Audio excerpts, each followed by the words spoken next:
Hi, Mrs. Fernandi here again with the fabulous book, Chasing Vermeer by Blue Balliett. We're on chapter 16, but boy, is this book getting exciting. Arrests have happened and all kinds of mysteries, police protection. It is making me wonder what's going to happen next. I read it so long ago, I'm getting a little fuzzy, so I'm excited to continue with it. Before we go, though, on with it, I want to show you one of the new places that will be going in the map. So if you want to turn to the map page in your book, I want to show you again here we go. We're going to go to Gracie Hall in this chapter, which is right here at the front at 59th Street. Remember that Calder and Petra live up here on Harper Avenue. Powell's Books is way back here. Petra's house, Calder's house, Miss Sharp's house, the middle school, and now we're going to go into Gracie Hall in this chapter. Also, let's have a quick look again at a lady writing. There she is. So that's who they're trying to protect and take care of. Okay.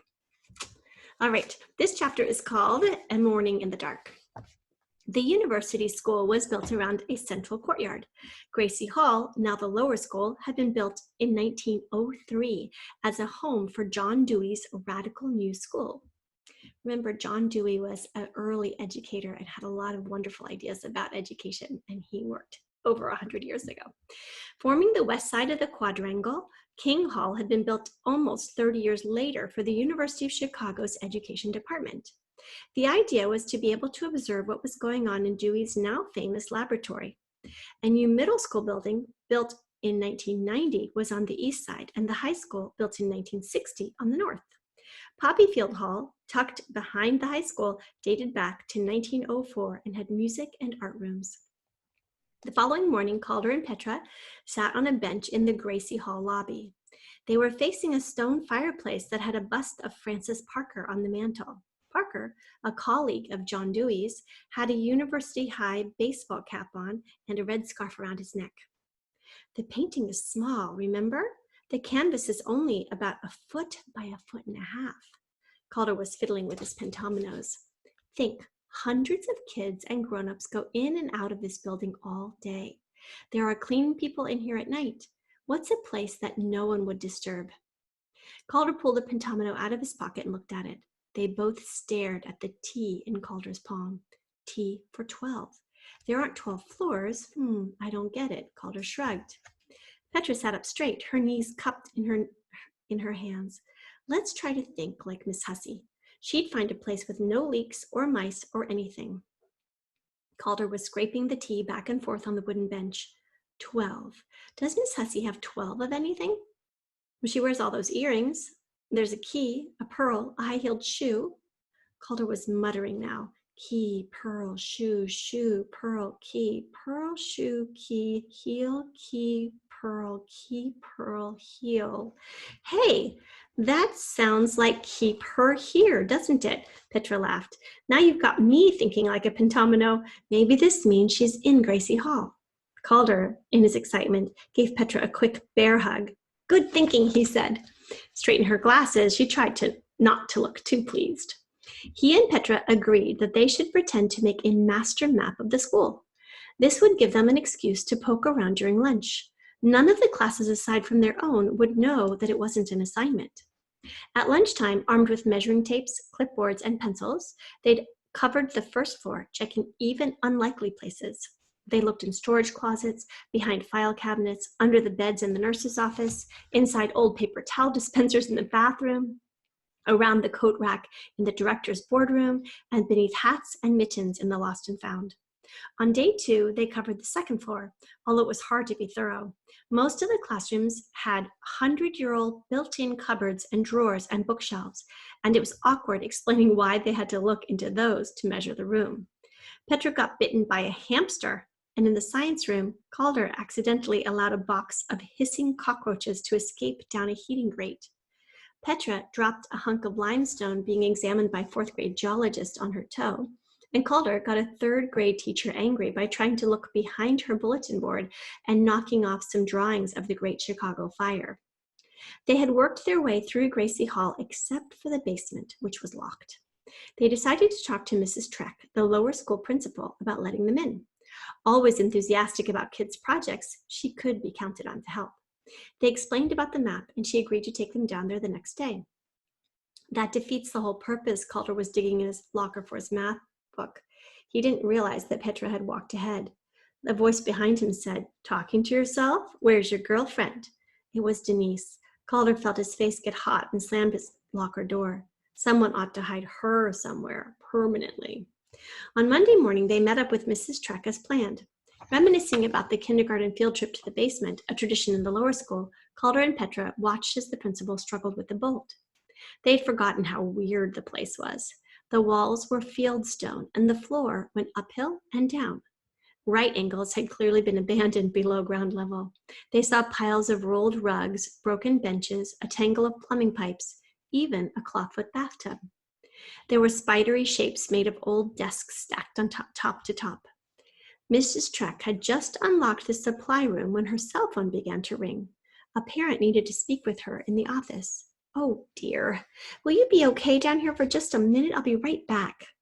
As soon as she left, Calder and Petra opened the supply room door. Reaching bravely into the blackness, Calder groped around for the light. It wasn't on the wall by the door. He took a couple of steps into the room, ran into a string hanging from the ceiling, and pulled it. Shelves of construction paper and boxes of pencils and rulers jumped into focus. Teachers were allowed down here for supplies. Both kids could imagine Miss Hussey using it as a hiding place. There was no time for talking. Quickly, they ran their hands along shelves, looked behind cartons, tried to lift crates. On one side of the room were several old picture frames. Behind them, leaning against the wall, was a small package wrapped neatly in brown paper. It wasn't as dusty as the others, and it was the right size, no doubt about it. They heard steps coming down the stairs, Mrs. Trek calling their names. By the time the principal reached the supply room, Petra was alone. Petra told Mrs. Trek that Calder had needed the bathroom and had gone back up. As they walked toward the stairs, Petra asked if they could return in the middle of the morning. "Oh, I'm afraid I won't be free again until tomorrow." The principal smiled kindly as she locked the heavy metal door. "Think you can wait?" "Sure," Petra said, her mind racing. "No problem." As soon as she got to the classroom, Petra told Mrs. Hussey that Calder had a morning dentist appointment and had slipped into her seat. She tried, but it was just about impossible to pay attention in class. She excused herself to go to the bathroom more than once, tore down to the basement door each time, and knocked softly. There was no sound from inside. Calder stayed crouched for what felt like hours. This was the darkest dark he had ever been in. The basement didn't seem to have any windows. At one point, he heard a scurrying sound. He knew that Gracie Hall, like most old buildings in Hyde Park, had mice. And there were also those hissing cockroaches that had disappeared down a vent. He stood up. Holding the painting carefully, he took 2 steps, then 2 more. What if there was some monster living in this basement? Someone who had snuck in when the janitor wasn't looking. Humming tunelessly, he felt his way up the stairs. When he got to the landing, he tried the door to the first floor. The handle turned, but the door was bolted. He crept back down, trying not to touch the walls.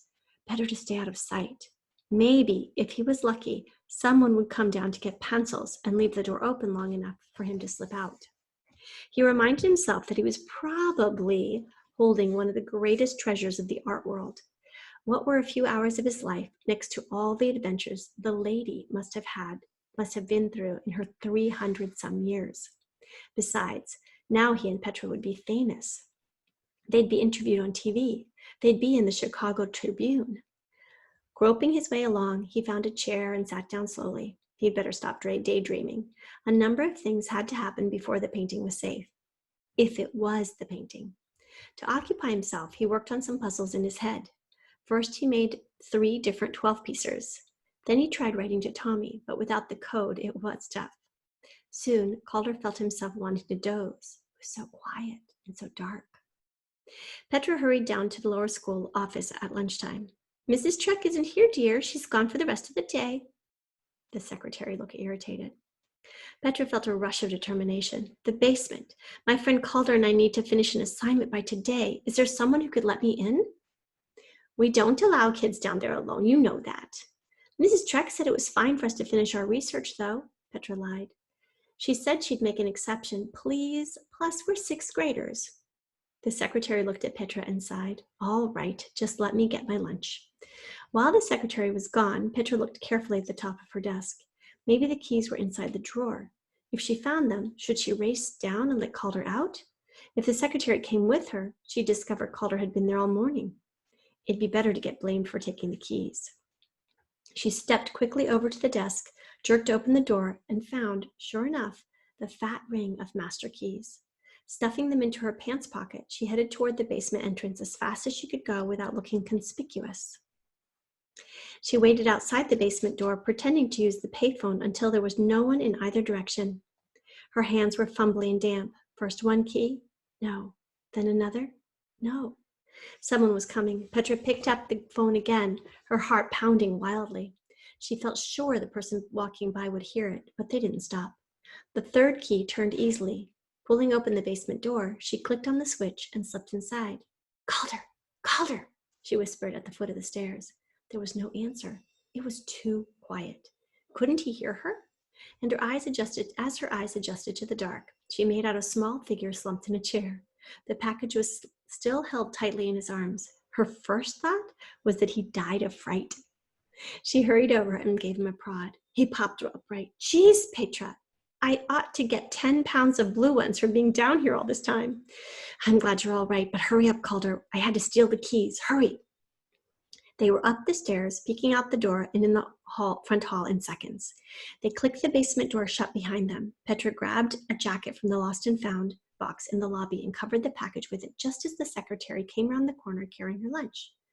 Well, hello, you two. I'll be right back to let you in. It won't take long, will it? Silent, they both shook their heads. As soon as she headed off toward the office, Petra looked at Calder in panic. Now what? What do we do about her keys? Leave them in the door to the basement. She'll think Mrs. Trek left them there. Petra and Calder were too nervous to talk on the walk home from school. They raced up Calder's front steps and straight to his room. Both struggled with the zipper on Calder's backpack. In the rush at school, he had pulled it closed on the fabric. Stupid thing. Calder grabbed scissors from the desk and cut open the backpack. They pulled off the tape wrapped around the brown paper. The edges of a dark wooden frame emerged, and then an old backing. They turned it over. Someone with an eager, pear-shaped head and green bun sat writing at a table. Her one visible ear was graced with what looked like a dangling ping-pong ball. There was an orange moon behind her and a melting castle. The painting might have been done by a second grader who was now a grandparent. It was not the lady they'd been looking for. Oh my goodness. Now what? And they went to all that trouble. Now what do you think about that? Went to all that trouble to save the painting, and it turned out not to be the painting. They almost got into some serious trouble. We'll see what happens when they get back to school tomorrow.